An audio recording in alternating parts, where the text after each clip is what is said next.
students, welcome you in this video class. Today we are going to start our chapter 4 of Honeycomb book. The name of the chapter is Ashes that made trees bloom. Ashes यानी राख, trees यानी पेड़ और bloom यानी खिलना, यानी वो राख जिसने trees यानी पेड़ों को भी खिला दिया.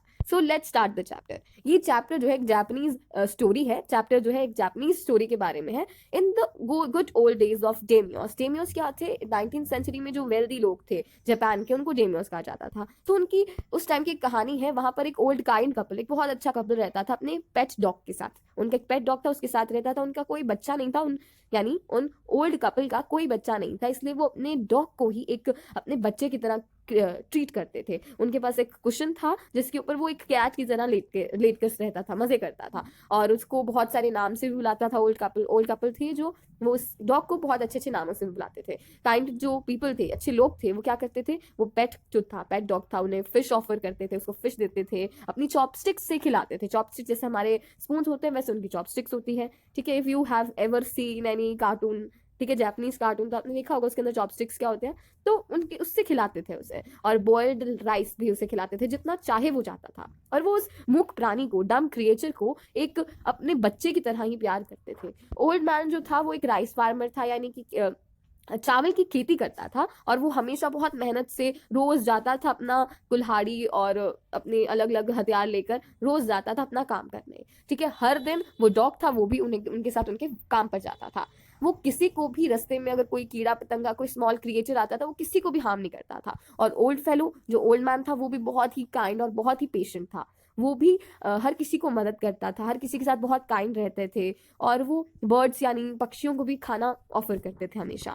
एक दिन क्या होता है, डॉग जो था वो भागता हुआ उस ओल्ड मैन के पास आता है और उन्हें कहीं लेके जाने की कोशिश करता है. ओल्ड मैन पहले तो उन्हें लगता है कि ये शायद मेरे साथ खेल रहा है, पर वो कंटिन्यूसली ऐसे ही करता रहता है, किसी और दूसरी जगह भागता रहता है. तो ओल्ड मैन को लगता है कि मुझे उसे फॉलो करना चाहिए. तो ओल्ड मैन उसे फॉलो करता है. तो वहां पर एक जगह पर आकर वो डॉग जो है स्क्रैच करने लग जाता है. एक ट्री के नीचे आकर वो स्क्रैच करने लग जाता है, यानी कूदने लग जाता है.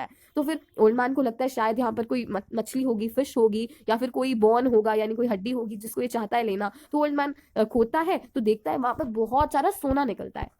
और फिर एक ही घंटे के अंदर ओल्ड कपल जो होता है वो रिच हो जाता है, बहुत रिच हो जाता है. तो फिर ओल्ड कपल क्या करते हैं, एक लैंड का पीस, एक जमीन का टुकड़ा खरीदते हैं और कुछ पैसों से अपने दोस्तों को पार्टी देते हैं और कुछ पैसे जो है पुअर को, गरीब लोगों को दान कर देते हैं. और वो डॉग से भी बहुत खुश होते हैं और उसे वो पैट करते हैं बहुत प्राउड से, बहुत काइंडनेस से, बहुत प्यार से. पैट यानी कि शाबाशी सी देते हैं, थपथपाते हैं उसे. और उस विलेज के अंदर, उसी विलेज के अंदर एक बहुत क्रूअल विकेड ओल्ड मैन और उसकी वाइफ भी रहती थी. विकेड काइंड का ऑपोजिट होता है. जैसे काइंड बहुत अच्छे होते हैं, विकेड यानी पूरे बुरा कपल रहता था. वो हमेशा डॉग्स को स्कोल्ड करते रहते थे, डांटते रहते थे, उन्हें पीटते रहते थे जब भी उनके आगे, घर के आगे से कोई डॉग निकलता था. अब उन्हें पता चला कि उनके पड़ोसी जो है उनकी तो लॉटरी लग गई. तो फिर वो क्या करते हैं, उस डॉग को लेकर आते हैं, उसे बहुत सारी फिशेज ऑफर करते हैं, डेंटीज ऑफर करते हैं. डेंटीज यानी टेस्टी फूड, यानी बहुत स्वादिष्ट खाना ऑफर करते हैं. उन्हें लगता है शायद अब ये डॉग हमें भी किसी ट्रेजर के पास ले जाएगा, किसी खजाने के पास ले जाएगा. पर डॉग तो बहुत डरता होता है उस क्रूअल पेयर से, तो वो ना ही कुछ खाता है और ना ही वहां से हिलता है. फिर वो ओल्ड कपल उसे ड्रैग करते हैं घसीटते हुए और उसे दिखाते हैं, उसको कुल्हाड़ी से डराते हैं. तो फिर अब वो डॉग जो है उन्हें एक पाइन ट्री के पास लेकर चला जाता है और वहां पर खोने लग जाता है. और फिर उन्हें लगता है कि शायद यहाँ पर ट्रेजर होगा. फिर ओल्ड मैन की वाइफ जो है उससे कहती है कि जल्दी जल्दी यहाँ पर खोदो, यहाँ पर पक्का कोई ना कोई ट्रेजर होगा. तो फिर जैसे ही वो खोदते हैं तो उन्हें कुछ नहीं मिलता, कुछ सोना नहीं मिलता, कोई गोल्ड नहीं मिलता, बल्कि एक डेड किटन दिखता है. डेड किटन निकलता है, यानी मरी हुई बिल्ली निकलती है. और उसकी स्मेल से उनके सारे जो टूल्स होते हैं, सारी कुल्हाड़ियां और वगैरह नीचे गिर जाता है और उनके जो नाक है सड़ जाता है. अब वो डॉग पर बहुत गुस्सा होता है. वो विकेट कपल जो बहुत गुस्सा होता है और उसे इतना पीटते हैं कि वो मर ही जाता है. और ओल्ड वुमेन जो होती है वो इतनी क्रूअल होती है कि वो गुस्से के अंदर उसका जो हेड है, उसका सिर है, चॉप कर देती है, शार्प कुल्हाड़ी से चॉप कर देती है. मरने के बावजूद भी उसे छोड़ती नहीं है और फिर उसे उसी खड्डे के अंदर गाड़ के रख देते हैं. उसकी जो कारकैस यानी डेड बॉडी होती है उसको उसी के अंदर दफना देते हैं. अब जो ऑनर था डॉग का, उसे पता चलता है उसके डॉग के बारे में, कि उसकी डॉग की डेथ के बारे में पता चलता है. तो फिर रात को उसी पाइन ट्री के नीचे जाते हैं और देखते हैं और उसके ऊपर बहुत रोते हैं वो, और पानी चढ़ाते हैं, बैम्बू के ट्यूब्स चढ़ाते हैं और उसके ऊपर अगरबत्ती भी जलाते हैं और उसको उसी नामों से, बहुत सारे जो नाम उसके रखे हुए थे उससे बुलाते हैं.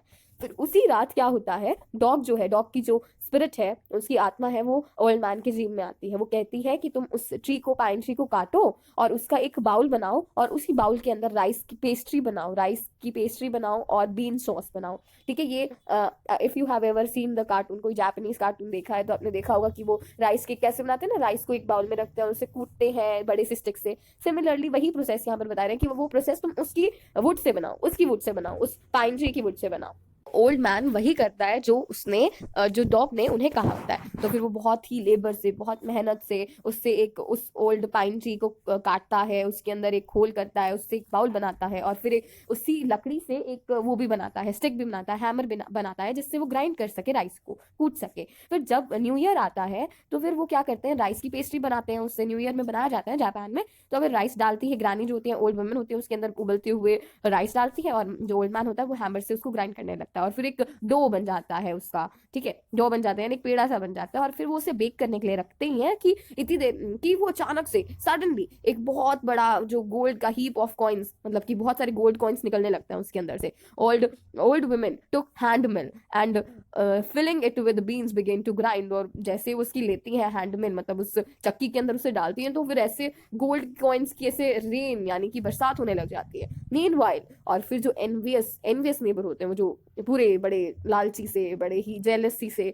भरे हुए नेबर्स जो पड़ोसी होते हैं, वो विंडो से वो देख लेते हैं और वो बहुत ही ज्यादा मतलब जलते हैं। और जो वो ओल्ड लेडी होती है, जो काइंड नहीं, जो दूसरी, जो विकेड ओल्ड लेडी होती है, बुरी ओल्ड लेडी होती है, वो दो भाई गुस्से से लाल हो जाती है कि ये क्या हो गया, हमारे पास ऐसा कुछ नहीं है, ये तो फिर से अमीर हो गए। अब ओल्ड कपल जो है, काइंड ओल्ड कपल है, वो तो बहुत अमीर हो गया होता है। ठीक है, और विकेड नेबर उससे जल रहा होता है, तो वो क्या करते हैं, उनसे वो कहते हैं कि आप हमें दे दो एक बार अपना मोर्टार यानी अपनी जो बाउल है और मैजिक मिल यानी आपकी जो जादुई सी चक्की है वो हमें दे दो। फिर वो भी क्या करते हैं, उसमें बॉइल्ड राइस डालते हैं, उसके अंदर बीन्स डालते हैं और वो इसी होप से डालते हैं कि शायद हमारे लिए भी बहुत सारे गोल्ड कॉइन्स निकलेंगे। पर उसके अंदर कोई गोल्ड कॉइन नहीं निकलता, बल्कि उनके अंदर कीड़े निकलते हैं, वर्म्स निकलते हैं। ठीक है, वो और गुस्से में आ जाते हैं। वो क्या करते हैं, उस मिल्क को, उस चक्की को और उस बाउल को जो है वो तोड़कर जलाकर फेंक देते हैं, उसको जलाकर राख कर देते हैं। दूसरा second part, not long after that, अब not long after that the good old man dreamed again. फिर अभी काफी टाइम नहीं हुआ होता, फिर उस ओल्ड मैन को एक फिर ड्रीम आता है और फिर वो डॉग की जो आत्मा उनसे बात करती है, उससे बताती है कि जो विकेट पीपल थे उन्होंने तुम्हारी जो मिल है, तुम्हारी जो चक्की है, उसको जला दिया है पाइन ट्री के पास ही। ठीक है, टेक द एशेज, मतलब उस जो पाइन ट्री से तुमने जो मिल बनाई थी, जो तुमने उसके अंदर से बाउल बनाया था, उसको उस विकेट पीपल ने, उन लोगों ने, खराब लोगों ने जला दिया है, राख बना दिया है। अब तुम क्या करो, उस एशेज के पास लो और अपने जो तुम्हारे सूखे हुए विदर्ड यानी कि बेयर और खाली और सूखे हुए ट्री हैं उसके ऊपर ऐसे स्प्रिंकल करके आओ और फिर वो देखना तुम वो फिर से ब्लूम कर जाएंगे, फिर से खिल जाएंगे। तो ओल्ड मैन जो है वो जागता है नींद से और वहीं चला जाता है वापस से और उन्हें देखता है कि जो ओल्ड पेयर है वो उससे जो है स्मोकिंग और स्पिनिंग जो उन्होंने जलाया होता है उसके पास ही बैठे होते सेक रहे होते हैं। From time to time they warmed their hand and feet with the blaze from some bits of the mill while behind them lay a pile of broken pieces। और उनके पीछे और भी थोड़े से टूटे हुए पीस थे और वो बाकी से हाथ सेक रहे थे, कभी अपने पैर सेक रहे थे। फिर गुड ओल्ड मैन जो है बड़ा हम्बली बहुत अच्छे से जाकर बहुत काइंडली उनके पास जाता है और कहता है कि क्या मैं तुमसे ये एशेस ले सकता हूँ। अब उसका ही मिल था पर फिर भी वो उसे ऐसे जो क्रूअल कपल होता है वो उसे ऐसे डांटते हैं, ऐसे उसको सुनाते हैं जैसे वो कोई थीफ हो। पर वो आया होता है तो ओल्ड मैन क्या है, took his wife into the garden, it being winter their favourite cherry tree was there. पर फिर भी वो उसे दे देते हैं थोड़ा सा एशेस भर के, कहते हैं कि उनके किसी काम का नहीं है पर फिर भी उसे भरने देते हैं। ठीक है, और क्या फिर वो घर पे आता है तो ओल्ड मैन क्या करता है, अपनी वाइफ को बताता है कि अगर हम इसे फेंकेंगे अपनी चेरी ट्रीज पर, अगर वो डालेंगे तो अगर हम स्प्रिंकल करेंगे तो ये ब्लूम हो जाएंगे। तो फिर स्प्रिंकल करते हैं और फिर वो देखते हैं कि वो तो ब्लूम करने लग जाते हैं और बहुत पिंक पिंक फ्लावर्स उसके ऊपर आने लग जाते हैं और हवा में बहुत अच्छी सुगंध फैलने लग जाती है। अब ये जो न्यूज़ थी कि उनके विंटर के अंदर भी ब्लूम कर गए, ये पूरी जगह फैल जाती है। और जो एनओएस कपल होता है, जो जलता हुआ कपल होता है, जो बुरा कपल होता है, उनको भी पता चलता है इसके बारे में। तो फिर वो क्या करते हैं, उनके पास भी थोड़ी सी पड़ी होती है राख जो होती है, ऐश होती है, वो भी उसे उठाते हैं और cap them to make withered trees bloom. फिर वो भी अपने पास रख लेते हैं कि हम भी अपने जो ब्लूम करेंगे अपने ट्रीज को। The kind old man hearing that his lord the daimyo was to pass along the high road near the village set out to see him. अब यहाँ इनके क्या होता था, ऐसे जो उनका डेमियन काइंड ऑफ किंग कह सकते हैं, वो जब भी निकलता था उनके आसपास, ऐसा कभी कभी वो निकलता था, अपनी रैली निकालता था, कभी कभी जब विलेज से पास होता था, तो ओल्ड मैन को पता चला कि आज वो निकलने वाला है, तो वो देखने के लिए वहां चला जाता है और वो ऐश की बास्केट भी, बाल्टी भी अपने साथ ले जाता है। काइंड ओल्ड मैन की बात हो रही है यहाँ पर। और जैसे ही ट्रेन आती है तो वो ओल्ड मैन जो है एक चेरी ट्री पर चढ़ जाता है और वहां पर खड़ा हो जाता है। अब वहां पर उन दिनों में क्या होता था कि डेमियोस के दिनों में क्या होता था कि इनका कस्टम था कि जैसे ही वहां से निकलेंगे, वहां से कोई किंग निकलेगा, तो वहां पे कोई भी खड़ा नहीं रहेगा, उनकी सम्मान में घुटनों के बल बैठ जाएगा। ठीक है, तो फिर ऐसा ही हुआ और ट्रेन जो है वहां पर आई, तो वहां पर उनका एक मैन जो था, एक आदमी जो उन्होंने ड्यूटी के लिए रखा होता था, जिसका काम क्या था, वो बोलता था कि अपनी नीज पर बैठ जाओ, अपने नीज पर बैठ जाओ, और फिर वहां पर उसके आसपास के लोग सारे अपने घुटनों के बल बैठ जाते थे। तो फिर वो देखता है कि वहां पर एक बूढ़ा सा आदमी अभी खड़ा है, तो वो उससे बोलता है, उसमें गुस्से से बोलता है, पर वो देखता है कि ये तो बेचारा बूढ़ा है, तो फिर वो कहता है कि चलो कोई नहीं, उसे कहता है कि शायद इसने नोटिस नहीं किया होगा, और इतना छोटा सा आदमी है, कोई मतलब किंग उसे नोटिस भी नहीं कर पाएगा, तो कहता है कोई बात नहीं। तो फिर जैसे ही उस ओल्ड मैन के पास जो है उसकी ट्रेन आती है, तो फिर वो एशेस को लेता है, अपने बास्केट से उस राख को लेता है और उसके ऊपर स्प्रिंकल कर देता है, और एक ही सेकंड के अंदर वो जो ट्री है वो ब्लूम कर जाता है, खिल जाता है बहुत। और फिर जो किंग है वो बहुत ही डिलाइट हो जाता है, बहुत खुशी से अपनी ट्रेन को रोकता है और बहुत ही वंडर से, बहुत ही हैरान होकर निकलता है ट्रेन से। और फिर वो ओल्ड मैन को अपने पास बुलाता है और उससे बहुत सारे प्रेजेंट्स देखता है, बहुत सारे सिल्क के कपड़े देता है, बहुत सारे केक देता है, और उसको अपने कैसल में भी इन्वाइट करता है। तो So the old man went gleefully home to share his joy with his dear old wife. फिर old man भी बहुत खुश होकर अपनी वाइफ के पास जाता है और उसे बताता है। But when the greedy neighbor heard of it, पर जब greedy neighbor जो जलते हुए लालची नेबर्स को इसके बारे में पता चलता है, तो वो भी अपने मैजिक एशेस को लेते हैं और हाईवे पर चले जाते हैं। फिर वो उसके लिए ट्रेन के लिए, किंग की ट्रेन के लिए वेट करते हैं। वो नील नहीं करते, मतलब इंस्टेड ऑफ नीलिंग, मतलब झुकने के बजाय वो वहां पर खड़ा हो जाता है और चेरी ट्री पर जो है, चेरी ट्री पर चढ़ जाता है, और जो daimyo himself was almost directly under him, और वो भी जैसे किंग उसके आसपास से पास से निकलने वाला होता है, तो वो एशेस को जो है ट्री के ऊपर स्प्रिंकल कर देता है। और जब मतलब वो एक ट्री जो है ब्लूम होने के बजाय जो सारी जो डस्ट पार्टिकल है एशेस की, वो हवा में फैल जाती है और वो डैमियो किंग और उसकी वाइफ की नोज में, आंखों में चली जाती है, और वो बहुत चीखते हैं, स्नीच कर जाते हैं, बहुत तकलीफ होती है उन्हें, और सारी जो उनकी रैली थी, जो उनकी पोसेशन था, जो सारा स्पॉइल हो जाता है, खराब हो जाता है। तो जिसका काम था कि बोलना कि तुम नीचे बैठ जाओ, अपनी नीज पर, अपने घुटनों पर बैठ जाओ, वो क्या करता है, उस ओल्ड मैन की कॉलर को लेता है और उससे ट्री से नीचे फेंक देता है। और उसको फेंक कहाँ देता है, उसको बहुत मारता है, बहुत मारता है, और उसके एक मड के अंदर, कीचड़ के अंदर फेंक देता है, और ओल्ड मैन जो है उस कीचड़ में ही मर जाता है, दम तोड़ देता है अपना वहां पर। और पर जो काइंड कपल था, जो डॉग के जो काइंड फ्रेंड्स थे, वो बहुत आराम से अपनी जिंदगी जीते हैं, और दोनों वो ओल्ड मैन और उसकी वाइफ जो है ग्रीन ओल्ड एज में, ग्रीन यानी हेल्दी, बहुत अच्छे प्रॉस्पेरिटी से, बहुत अच्छी तरीके से जीते हैं अपनी लाइफ। तो ये हमारा चैप्टर हो गया कंप्लीट। तो ये कहना चाहते हैं be good you will have good, तो इसका मोरल ऑफ द स्टोरी हम कह सकते हैं कि if you will be good then everything will be good with you. Okay, moving to the question answers. These are the question answers. So question number 1 is this: the old farmer is a kind person. आप कैसे कह सकते हो कि वो kind थे, तो आप बता सकते हो कि वो हर किसी से बहुत काइंडली बात करते थे। वो डॉग को भी मूक प्राणी था, इट वॉज अ डम क्रिएचर, फिर भी उसको अपने बच्चे की तरह प्यार करते थे, और बर्ड्स को भी खाने को देते थे। ठीक है, second question is what did the dog do to lead the farmer to the hidden gold. जब डॉग ने क्या किया था ओल्ड मैन को अपने हिडन गोल्ड की तरफ ले जाने के लिए, वो टांगों से उसे खींचने लगा, वहां पे जाके वो स्क्रैच करने लगा, है ना, ये सब answer. You can take the screenshot and note it down in your notebook. ठीक है, द थर्ड क्वेश्चन के दो पार्ट्स हैं। पहला पार्ट क्या है, how did the spirit of the dog help the farmer first. पहले कैसे उसने हेल्प की कि वो उसको ले गए एक जगह पर, और वहां पर उसने खोदने की कोशिश की और उसे बहुत सारे गोल्ड कॉइन्स मिले। और how did it help him next, और अगली बार कैसे हेल्प किया। अगली बार वो उसकी ड्रीम में आया और उसे बताया कि तुम उस पेड़ को काटो, पाइन ट्री को काटो, और फिर उसके अंदर से तुम्हें बहुत सारा, उसी के अंदर तुम क्या करो, पेस्ट्री बनाओ, राइस पेस्ट्री। और फिर उन्होंने ये भी बताया कि स्प्रिंकल करना ऐश से वगैरह, वो सारा इसके अंदर आंसर लिखा हुआ है। You can take the screenshot and note it down in your notebook. So, okay, fourth question, why did the daimyo reward the farmer but punish his neighbor for the same act। अब daimyo जो king था उनका, उन्होंने kind farmer को, kind old man को तो reward दिया, बहुत सारे प्राइजेस दिए, पर उसी काम के लिए, जो काम काइंड ओल्ड मैन ने किया था, उसी काम के लिए उसके नेबर को पनिश क्यों किया। तो you can take the screenshot. आपको पता है क्यों किया, क्योंकि उससे गलती हो गई थी, उससे गलती नहीं हुई थी, मतलब उसका एक्ट कुछ और था, उसका एक्ट कुछ और था। ठीक है। सो आगे हम करेंगे poem, but before the poem, poem से पहले हमारा ये यहाँ पर जाकर खत्म होता है fourth question. So take the full screenshot, ठीक है, समझ लो कि यहाँ तक है, ये हाफ है और हाफ यहाँ पर आ रहा है, ठीक है। So moving to the poem now. So poem का नाम है चीवी। चीवी क्या होता है? एक काइंड ऑफ टोका टाकी, मतलब किसी भी काम को रोकना, किसी भी काम के लिए टोकना, उसको हम चीवी कहते हैं। तो ये एक चाइल्डिश सी पोएम है। यहाँ पर एक जो पोइट है वो बता रहा है कि बड़े लोग कैसे हमें रोकते हैं और किन कामों के लिए रोकते हैं। So let's start the poem.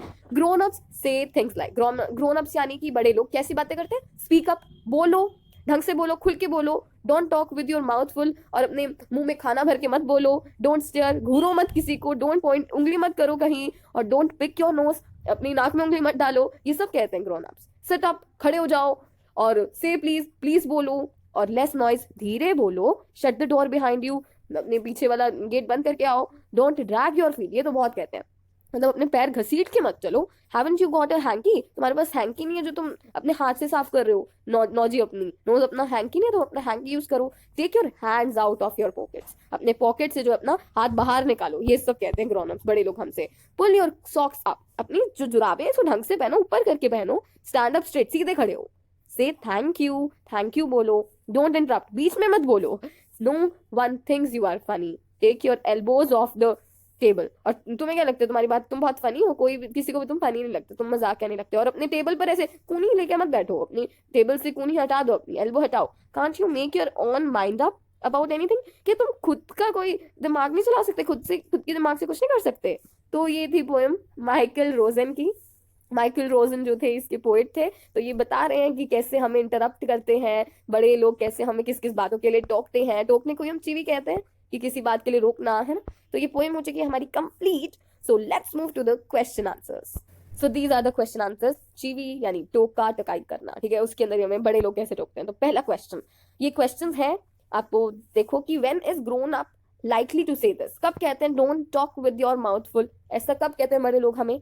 जब वो तब कहते हैं जब हम खाना, जो बच्चे जब खाना खा रहे होते हैं और उनके माउथ में बहुत, उनका मुंह भरा होता है खाने से और फिर भी वो बोल रहे होते हैं, तब वो हमें रोकते हैं इस चीज से, ठीक है। और ये कब कहते हैं? व्हेन कि से थैंक यू कब कहते हैं? तब कहते हैं जब हम किसी से कुछ लेते हैं, कोई हमें हेल्प करता है, हमारी हेल्प करता है, तो हमें कहते हैं कि तुम थैंक यू बोलो उसे। और ये कब कहते हैं कि no one thinks you are funny, हमें ये कब कहते हैं कि तुम, कोई किसी को भी तुम फनी नहीं लगते, कोई तुम्हारी बातों पर हंसेगा नहीं।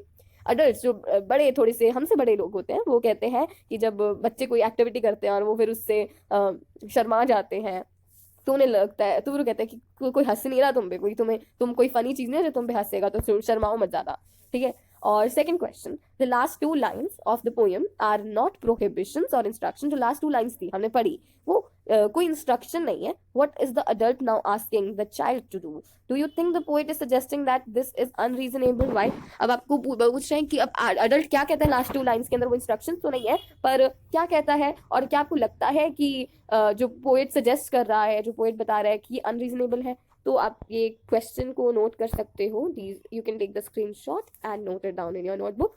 And the third question, why do you think grown ups say the kind of things mentioned in the poem? आपको क्यों लगता है कि ये जो बड़े लोग हैं हमें ऐसे क्यों कहते हैं, ये सब काम करने के लिए हमें क्यों कहते हैं, हमें क्यों टोकते हैं?